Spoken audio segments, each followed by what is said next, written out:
أشرف الأنبياء والمرسلين وعلى آله وصحبه أجمعين. سبحانك لا علم لنا إلا ما علمتنا إنك أنت العليم الحكيم. رب اشرح لي صدري ويسر لي أمري واحلل عقدة من لساني يفقهوا قولي. أما بعد. الحمد لله على نعمة الإسلام، الحمد لله على نعمة الإيمان وكفى بها من نعمة.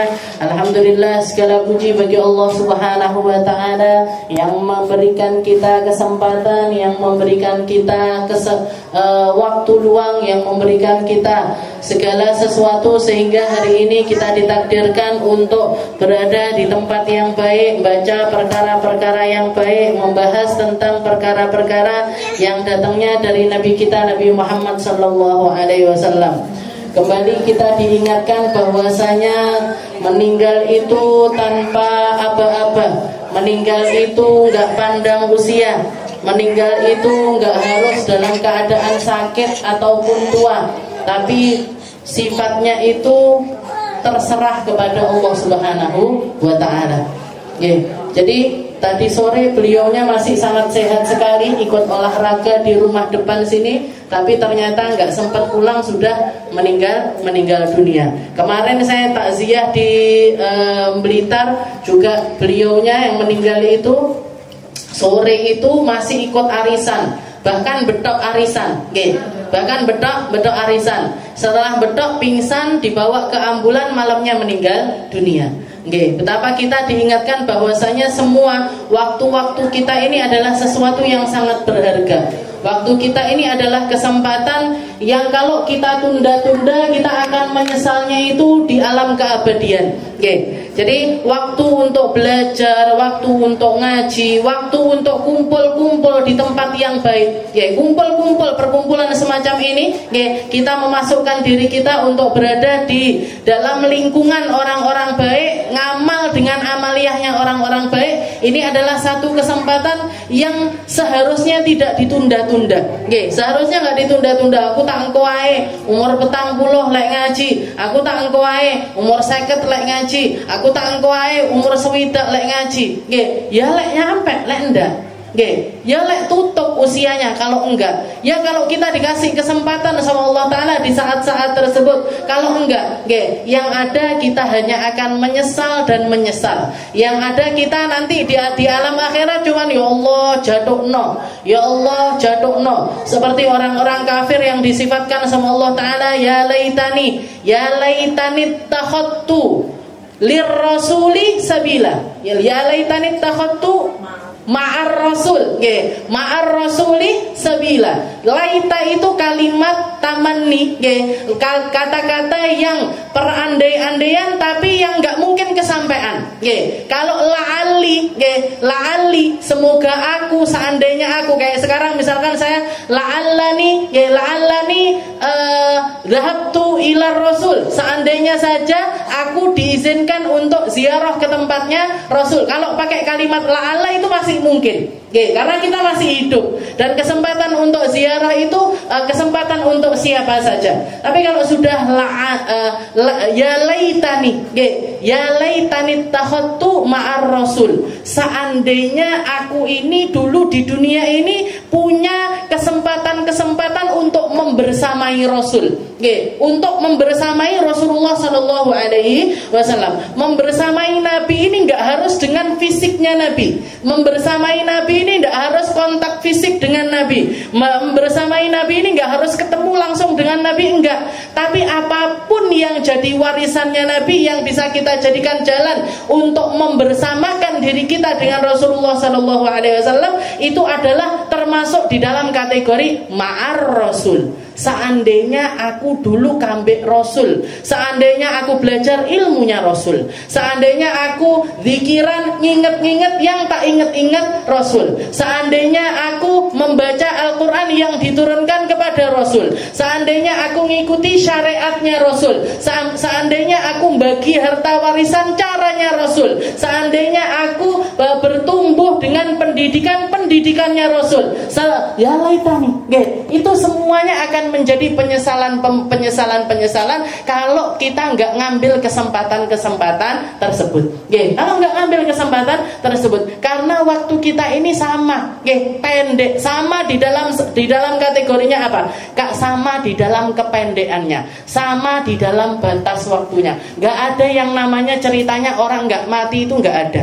Semua dari kita bakalan mati, semua dari kita akan kembali kepada Allah Subhanahu wa Ta'ala. Dan setelah kematian itu, semua yang pernah kita lakukan akan kita pertanggungjawabkan di hadapan Allah. Jadi semuanya akan dipertanggungjawabkan di hadapan Allah. Jadi penyesalan, katanya para ulama, penyesalan yang paling menyesal adalah penyesalan kalau terjadinya di akhirat. Kenapa? Karena nggak mungkin bisa diulangi. Seandainya aku dulu rajin sholat, seandainya aku dulu nutup aurat, seandainya aku dulu baik sama tetangga, seandainya aku dulu bakti sama orang tua, seandainya itu sudah masuk liang lahat. Ini adalah suatu penyesalan yang paling luar biasa besarnya, karena kita nggak akan mungkin bisa mengulangi lagi. Kalau kita masih dikasih umur, mungkin nyesel. Ada orang nyesel dulu pernah kasar sama orang tuanya, nyesel. Tapi selama kita masih hidup, masih punya kesempatan untuk memperbaiki. Seandainya dulu aku pakai jilbab, kena entuk hidayah jilbaban nih ket mbiyen. Seandainya, tapi meskipun dulunya kita buka-bukaan aurat, selama kita masih dikasih kesempatan hidup, kesempatan untuk taubat masih terbuka lebar, kesempatan untuk berubah juga masih terbuka lebar. Jadi jangan sampai penyesalan ini dibawa mati. Jangan sampai hal-hal yang yang hal-hal itu akan menjadi potensinya kita dimurkai sama Allah Ta'ala, ini jangan sampai dibawa mati. Kebencian jangan dibawa mati, kemunafikan jangan dibawa mati, rasa-rasa iri, dengki, sombong yang ada di dalam hati ini jangan sampai dibawa mati. Karena apa? Karena kalau kita bawa sampai mati, penyesalannya ini adalah penyesalan yang sangat luar biasa sekali. Mungkin kita panjang umur semuanya. Panjang umur di dalam ketaatan kepada Allah, di dalam keridhaan kepada Allah, di dalam pengingatan selalu kepada Allah, di dalam naungan ilmu-ilmunya Allah, di dalam naungan ibadah-ibadah kepada Allah Subhanahu wa Ta'ala. Sehingga ini semuanya menjadi sebuah kesempatan besar untuk kita disyafaati sama Nabi Muhammad SAW. Jadi istilahnya gampangnya, kita ngamal baik ini kenapa sih? Biar Nabi Muhammad ini punya banyak alasan menyelamatkan kita. Punya banyak alasan untuk menyelamatkan kita. Kita semuanya ahli dosa, kita semuanya pendosa, kita semuanya sering kali ngulang-ngulangi kesalahan. Kita ini sering kali mengulang-ulangi sesuatu yang akan kita sesali di akhirat. Tapi ketika kita membarenginya dengan berbagai macam ibadah, Nabi Muhammad nanti ini punya kesempatan banyak. Ini ya Allah, ini meskipun dia perangainya kayak gini, tapi dia ahli sholat loh ya Allah. Tapi dia kumpul-kumpul sama orang baik ya Allah. Tapi dia cinta sama orang baik. Tapi dia senang di dalam kebaikan, mendukung perkara-perkara baik. Istilahnya kita itu nyari sambungan-sambungan baik sama Nabi, biar Nabi ini juga punya alasan yang banyak untuk menyelamatkan diri kita. Dan salah satu pegangan yang akan dipegang Nabi untuk menyelamatkan umatnya, porsi paling besarnya adalah dengan cara kita bersolawat kepada Rasulullah SAW. Jadi solawatan, bersolawat, itu nanti yang akan jadi pegangannya Nabi di dalam menyelamatkan umatnya. Kalau ibadah yang lainnya dari Allah Ta'ala pun Allah Ta'ala bisa menyelamatkan. Istilahnya Allah Ta'ala menyelamatkan hamba dengan ibadah-ibadah itu porsinya Allah Ta'ala. Tapi kalau salawat ini porsinya Rasulullah SAW.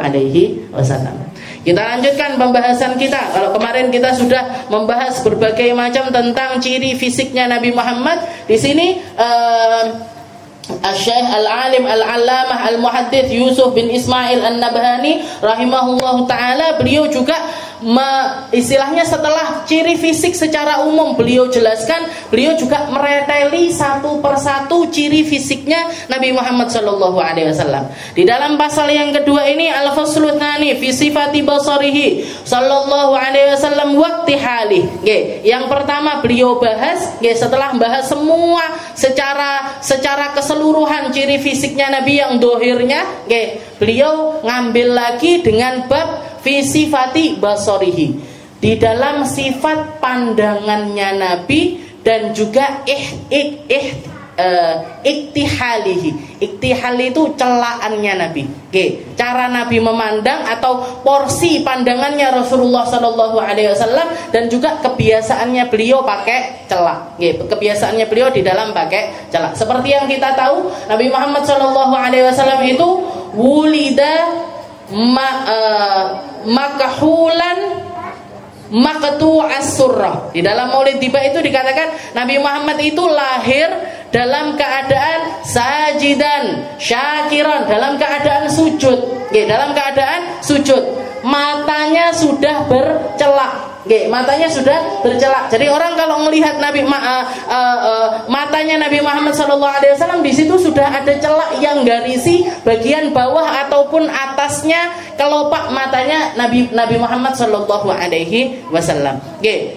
Jadi istilahnya dari lahir sudah seperti itu Nabi. Ditambah lagi Nabi Muhammad juga maqtu as-surrah. Niki tali pusarnya itu sudah bukan cuma diputus, bukan cuma sudah putus, tapi putus wis pupak. Sudah toto jadi napa? Jadi pusat. Tumon jenengan bayi lahir kayak gini.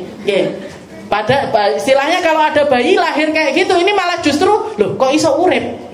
Karena selama bayi ada di dalam perut ini kan asupan makanan itu kan lewatnya dari tali pusar tersebut. Tapi Nabi Muhammad SAW lahir ini tali pusarnya itu sudah jadi. Maqtu'as surrah.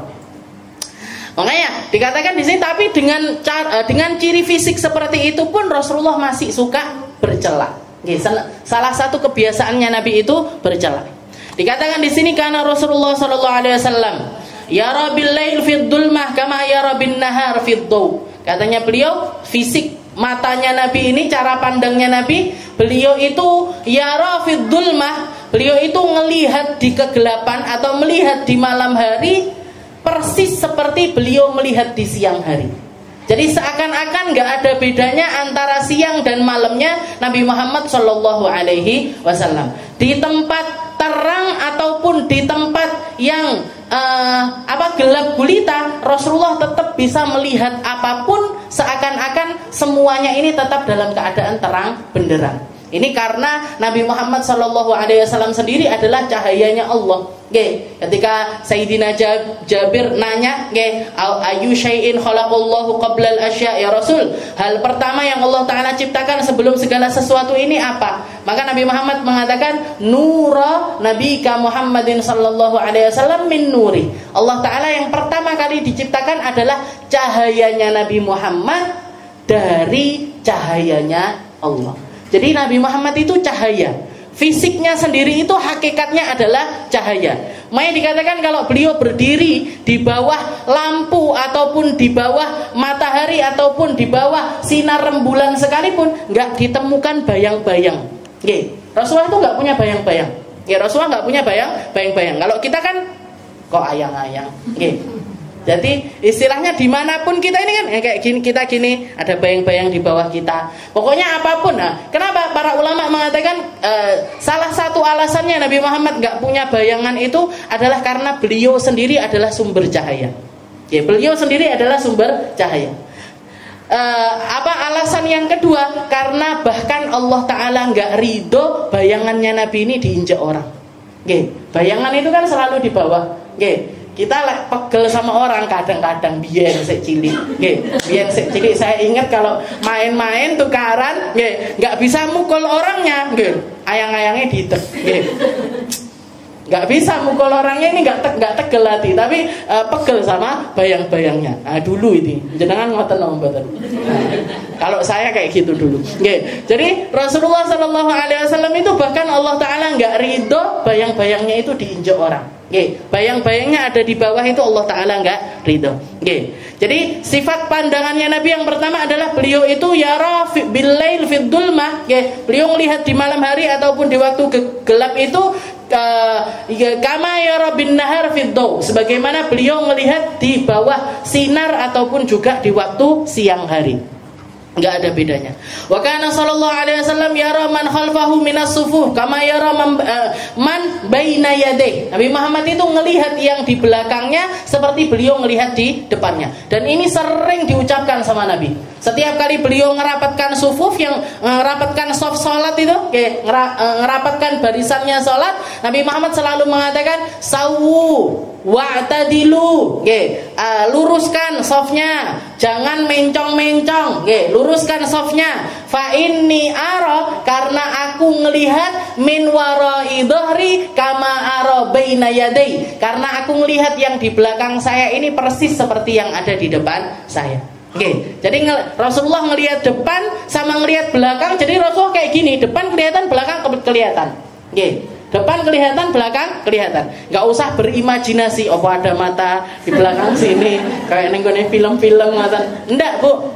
Jadi ini murni mukjizat dari Allah Subhanahu wa taala. Kita kalau ngomongin Nabi Muhammad sallallahu alaihi wasallam, kalau kita ngomongin tentang para nabi-nabinya Allah, para nabi-nabinya Allah itu sudah mendapatkan kemuliaan berupa khariqul adah, sesuatu yang enggak biasa terjadi pada diri manusia, bahkan sebelum mereka diangkat jadi nabi. Kalau sebelum diangkat jadi nabi namanya irhasat, setelah diangkat menjadi nabi namanya mukjizat. Sebelum diangkat jadi nabi sudah irhasat, setelahnya namanya adalah mukjizat. Jadi ini semuanya murni mukjizat dari Allah Subhanahu wa taala. Kalau dari orang soleh namanya keramat atau karomah. Dan Rasulullah pernah mengatakan, al istiqomah khairun min alfi karomah. Satu hal kamu istiqomahi itu sebenarnya lebih mulia dibandingkan 1000 keramat sekalipun. Karena kalau kita mau mikir secara logika, orang nggak usah istilahnya kita kalau mau bayangkan Allah Ta'ala itu menjaga langit bumi ini tetap dalam keadaan yang stabil itu selalu dan terus menerus. Napa mboten? Allah Ta'ala jaga matahari terbit di waktu pagi, nanti tenggelam waktu malam, kan itu terus menerus. Itu kan sesuatu yang terus menerus, sesuatu yang istiqomah Allah Ta'ala menjaganya semacam itu. Lah, kalau misalkan ini di kacamatanya manusia, matahari itu terbit dari timur nanti tenggelam di barat. Itu yang normal, gitu. Normalnya kan seperti itu. Enggak normalnya gimana? Terbit dari barat, tenggelam di timur. Itu nanti akan terjadi di hari kiamat. Kita nganggapnya yang enggak normal ini kan yang ini. Yang terbit dari barat nanti tenggelamnya di timur. Kita nganggapnya yang enggak normal adalah yang semacam ini. Padahal sebenarnya di sisi Allah Ta'ala enggak ada bedanya. Bahkan ketika Allah Ta'ala melakukan sesuatu yang di luar apa yang biasanya terjadi, sebenarnya lebih mudah bagi Allah Ta'ala. Itu adalah sesuatu yang lebih mudah bagi Allah. Gambarannya gampangnya. Saya istiqomah ngaji Rebo malam di sini. Setiap Rebo ngaji terus. Setiap Rebo ngaji terus. Mau saya liburkan sehari, gampang napa mboten? Gampang. Garek nge-share, Bu, Rebo ini prei. Istilahnya napa yang sehari-hari istiqomah ini tadi, yang setiap Rabu istiqomah ini tadi, itu adalah sesuatu yang sulit. Sedangkan meliburkannya adalah sesuatu yang gampang sekali, enak, tidak usah bleber-bleber, tidak usah cepat-cepat, tidak usah murojaah, tidak usah masak, tidak usah ngapa-ngapain. Lebih gampang ketika kita melakukan sesuatu yang di luar itu. Jadi sebenarnya untuk Allah Ta'ala melakukan sesuatu yang di luar apa yang biasanya terjadi itu lebih mudah bagi Allah Ta'ala. Contoh lagi, kayak misalkan ada seniman bikin lukisan api terus dipuji-puji orang terus. Ini gambar alam, ini gambar pohon, ini gambar binatang, ini gambar apa. Tahu-tahu dia pengen bilang gini, ini dari 100, misalkan saya punya lukisan bagus 100, satu aja tak rusak. Nggih, satu aja tak rusak. Nggih. Terus habis itu dipamerin. Orang fokusnya ke yang api-api apa yang rusak? Yang rusak. Nggih. Jadi seakan-akan yang rusak itu sesuatu yang khariqul ada, sesuatu yang di luar kebiasaan. Padahal itu malah justru lebih gampang dibandingkan menjaga segalanya ini menjadi istiqomah, menjadi sesuatu yang tetap bagus. Begitu juga dengan Allah Ta'ala. Allah Ta'ala ketika menciptakan segala yang ada di alam semesta ini, diciptakan rapi, dirawat. Allah Ta'ala itu loh gak pernah lupa ngasih kita oksigen, itu loh gak pernah lupa. Ngene iso. Tapi ketika ditarik sekali sama Allah Ta'ala, gampang napa mboten? Gampang. Arep ngerusak, mau bikin sesuatu itu menjadi sesuatu. Nah, ketika kita baca Nabi Muhammad itu ngelihat antara siang sama malam gak ada bedanya. Kenapa kok masa Nabi Muhammad kayak gitu? Kenapa? Nggak mungkin, karena Allah Ta'ala menjadikan Nabi Muhammad di luar kebiasaan orang pada umumnya. Lebih gampang buat Allah. Setelah itu Allah Ta'ala ngelihat bikin manusia semuanya matanya di depan. Ada manusia matanya di belakang kan nggak ada. Semua matanya di depan. Sekaligus juga fungsi dari mata ini tadi ngelihatnya ke arah depan terus-terusan. Lek ndelok ngarep buri ndak ketok.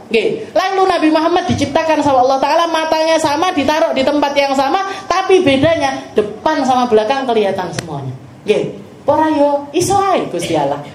Apalagi Allah Ta'ala mengatakan wa kana fadlullahi 'alaika 'azima. Ya Muhammad, sungguh keafdoliahan dari Allah, anugerahnya Allah Ta'ala buat kamu itu luar biasa agung, luar biasa besar. Apa yang Allah Ta'ala nggak berikan kepada makhluk yang lain diberikan sama Nabi Muhammad. Apa kemampuan yang nggak dimampui oleh orang lain dikasih semuanya sama Rasulullah Shallallahu Alaihi Wasallam. Semua mukjizatnya para nabi, semuanya diletakkan juga sama Allah Ta'ala pada diri Nabi kita Nabi Muhammad Shallallahu Alaihi Wasallam. Wa kana fadlullahi 'alaika azima. Jadi pandangannya Nabi itu depan belakang sama aja. Dan ini sering Nabi Muhammad ucapkan setiap kali ngeluruskan shaf. Kenapa kok Rasulullah ucapkan ketika beliau ngeluruskan shaf? Karena tabiatnya manusia ini ketika dilihat orang, ketika dilihat guru, ketika dilihat pembimbing, dia akan melakukan sesuatu secara lebih. Kayak banyak orang istilahnya ketika hari-hari, kalau saya ngeliatnya kan di majelis kayak gini, rapi semuanya, jilbaban semuanya. Ujuk-ujuk ketemu nenggoni Indomaret ndak jilbaban. Kalau ketemunya sama orang lain biasa aja, tapi berhubung ketemunya sama saya, ya mesti Nah, kenapa? Berarti apa? Perhatian dilihat sama orang, apalagi dilihat sama guru, itu something. Apa itu something? Terjadi sesuatu. Terjadi sesuatu kepada diri kita. Makanya Allah Ta'ala bahkan mengatakan wa qul i'malu fasayarallahu amalakum wa rasuluhu wal mu'minun. Katakan wahai Muhammad, umatmu itu suruhan ngamal. Suruh mereka beramal. Kalau sudah beramal ini kuncinya untuk diterima adalah ikhlas. Tapi caranya kamu menuju keikhlasan tersebut, anggap Allah melihat kamu, Rasul melihat kamu, orang beriman melihat kamu. Orang beriman melihat kepada dirimu. Itu akan menumbuhkan sesuatu yang lebih di dalam diri kita. Saya kalau dilihat guru saya, Bu, ada sesuatu yang terjadi. Saya kalau dilihat sama orang-orang kayak Habib Segaf misalkan ngomong sama saya, atau Habib Zain ngomong sama saya, ada sesuatu yang lain dibandingkan kalau ucapan itu keluar dari orang lain. Jadi boleh kita itu memotivasi diri kita di dalam ibadah dengan menghadirkan orang-orang yang kita anggap mulia, itu nggak apa-apa. Buat motivasi diri kita, untuk memotivasi diri kita menghadirkan orang-orang yang mulia-mulia di sisi kita, itu sesuatu yang boleh-boleh saja. Abah saya itu sering mengatakan gini, kamu itu ketika berdakwah cukup taruh Habib Umar di kepalamu. Cukup taruh Habib Umar di kepalamu. istilahnya gini, kalau saya ngaji kayak gini, kira-kira Habib Umar seneng enggak ya? Kira-kira kalau saya ngajarin ibu-ibu kayak gini, guru saya seneng apa enggak ya? Kira-kira kalau saya muamalah kayak gini sama orang-orang, kira-kira Habib Umar, cukup naruh Habib Umar di kepala saya, itu sudah bisa memandu saya di dalam jalan dakwah saya. Jadi taruh, nggak apa-apa. Jenengan punya siapa yang mulia-mulia, yang guru-guru, ustadz-ustadz atau ustadzah-ustadzah, orang-orang yang punya hubungan spesial dengan kita untuk lebih memotivasi diri kita di dalam beribadah kita. Saya ngamalin dikiran misalkan la ilaha illallah al-mawjud fi kulli zaman, la ilaha illallah kenapa kok kamu ngamalin amalannya ini? Iki dikire Habib Abu Bakar Assegaf, Kutub Gresik. Boleh. Saya dikasih amalan ini baca salawatnya siapa? Salawatnya Habib Soleh Tanggul. Boleh, silahkan. Kenapa? Karena ini kita anggap mereka ini orang-orang al-mu'minun, masuk di dalam kategori al-mu'minun, orang-orang beriman. Dan itu nggak apa-apa. Aku orang eling Ustazah Aminah, orang jilbaban aku misalkan. Jenengan tekek foto saya, nggak boleh tapi. Foto gambaran di sini. Ustazah ketemu ning Indomaret piye, Ustazah ketemu ning pasar piye, Ustazah ketemu. Nggak apa-apa. Untuk memotivasi kita di dalam menutup aurat. Jadi wa qul i'malu fasayarallahu amalakum wa rasuluhu wal mu'minun. Allah ngelihat. Ketika kamu beramal, ketahuilah Allah Ta'ala ngelihat kamu, Rasulullah ngelihat kamu, orang-orang beriman juga ngelihat kamu. Dan itu adalah proses menuju kepada keikhlasan. Proses menuju kepada keikhlasan. Dan Nabi Muhammad menggitukan para sahabat itu karena itu. Ayo sing lurus sofe. Ojo mok kira aku neng ngarep, aku ora ngerti loh ya. Saya ngelihat dari depan saya seperti saya ngelihat di belakang saya. Akhirnya sahabat merapatkan barisan sofnya mereka. Wa kana sallallahu alaihi wasallam yara fi thuraya 11 najman. Dan Nabi Muhammad itu kalau ngelihat ke langit, beliau nanya sama para sahabat, kamu ngelihat bintang ada berapa? Katanya para sahabat 6 ya Rasul. Sebagian lagi 7 ya Rasul. Katanya Nabi, saya ngelihat 11 bintang. Jadi pandangannya Nabi secara dohir itu juga lebih tajam dibandingkan para sahabat yang lainnya. Wa kana sallallahu alaihi wasallam la yaqud fi baitin mudlim hatta yudha'a lahu bis-siraj. Nabi Muhammad kalau sudah duduk di satu tempat sudah kayak lampu penerang untuk tempat tersebut. Wis kayak lampu jalan Nabi Muhammad itu. Siang enggak malam. Cuman kalau siang cahayanya Nabi berbaur dengan cahayanya matahari. Wa kana sallallahu alaihi wasallam yu'jibuhu an-nadhar ila al-khudrah wal ma'il jari. Sesuatu Rasulullah kalau healing, kalau pengen matanya ini ngelihat sesuatu hal-hal yang lainnya dibandingkan hari-hari biasanya, beliau senang lihat yang ijo-ijo sama air yang ngalir. Jadi air ngalir, air terjun ke sungai atau ke laut. Nah, itu sesuatu yang Rasulullah itu senang pada ngelihat hal-hal yang semacam itu. Wa kana sallallahu alaihi wasallam yu'jibuhu an-nadhar ila al-utruj. Rasulullah itu bahkan terheran-heran dengan senang melihat sama modelnya al-utruj. Utruj itu lemon, buah lemon itu Rasulullah kalau melihat itu senang sekali. Termasuk healingnya Nabi ini. Ngelihat lemon. Nah, jangan kalau ngelihat lemon terus eling Rasulullah SAW itu dapat pahala. Jadi Rasulullah senang lihat al-utruj. Utruj itu kan jenisnya jeruk kan. Tapi kalau orang sana itu ngomongnya jeruk tapi modelnya semacam pepaya. Jadi kalau saya lihat itu maksudnya dia adalah lemon. Al-utruj. Wa kana yu'jibun nadhar ila al-hamamil ahmar. Beliau juga takjub dengan kalau ngelihat al-hamam al-ahmar, merpati merah. Merpati kan biasanya putih. Kalau ada enggak merah, deles merah gitu enggak. Tapi biasanya ada kayak ungu-ungunya di sininya, ada kayak abu-abunya di sini. Itu Rasulullah takjub ngelihat al-hamam al-ahmar. Jadi merpati yang warnanya merah. Wa amma iktiharu Rasulullah sallallahu alaihi wasallam faqad kana idza tahala ja'ala fi aini itsnaini wa wahidatan bainahuma. Nah, kalau yang kita tahu kan Rasulullah sukanya celaan, Setelah itu nanti dimulai dengan yang kanan, kanannya 3 kali, kirinya 3 kali. 1 2 3, 1 2 3. Itu kan nganggapnya kanan witir, kiri juga witir. Kanan ganjil, kiri juga ganjil. Ada sebagian ulama yang mensifati enggak seperti itu. Rasulullah bahkan di dalam, kalau 3 tambah 3 kan akhirnya jadi genep, gitu, 6 kan. Tapi Rasulullah itu bahkan nominalnya pun diganjilin sama Nabi. Kalau beliau bercelak, ja'ala fi aini itsnain wa wahidatan bainahuma. Jadi 2, jadi ngambil nggih, ini apa? Celaknya Nabi, dicelupin 1 2. Celupin lagi 1 2. Nyelup sekali lagi, separuh buat sini, separuh buat sini. Jadi 2 setengah, nggih. 2,5, tapi nominalnya tetap 3 kanan, 3 kiri. Tapi kalau dijumlah 5, nggih. Kalau dijumlah jadi 5. Nah, ini ja'ala fi aini itsnain wa wahidatan bainahuma.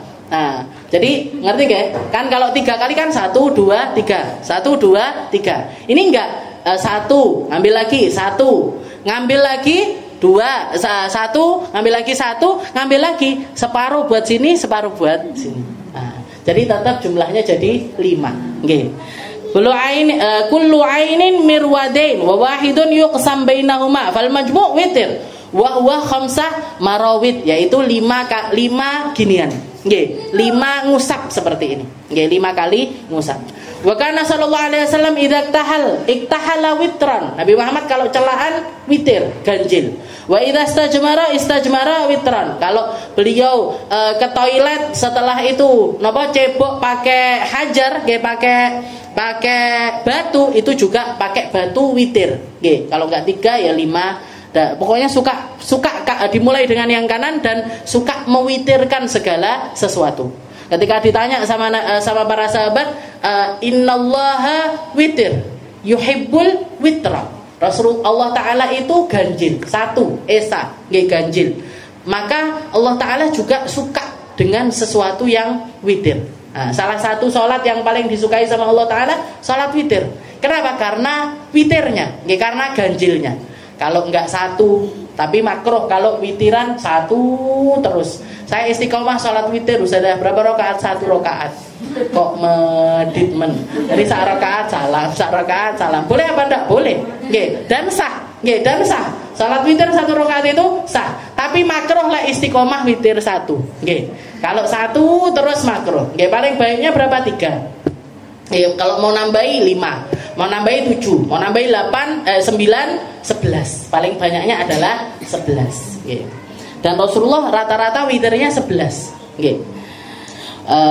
Wa kana lahu sallallahu alaihi wasallam mukhulah. Nggih, mukhulah yaktahilu minha kullalailah. Rasulullah selalu punya mukhulah. Mukhulah itu nggih tempatnya celak itu tadi. Nggih. Iktahala yaktahilu minha kullalailah. Beliau celaan setiap malam. Salasatan fi hadhihi wa salasatan fi hadhihi. 3 di sini, 3 di sini. Wa kana sallallahu alaihi wasallam la yufariquhu fil hadar wala fis safar khamsun. Sesuatu yang selalu dibawa Nabi kemana-mana 5 perkara. Al-mir'ah, nggih, kaca. Rasul kemana-mana itu bawa kaca terus-terusan. Nggih. Wal mukhulah, ini kuhul ini tadi, nggih, celak ini tadi. Wal musyud, sisir. Rasulullah bawa kemana-mana bawa sisir.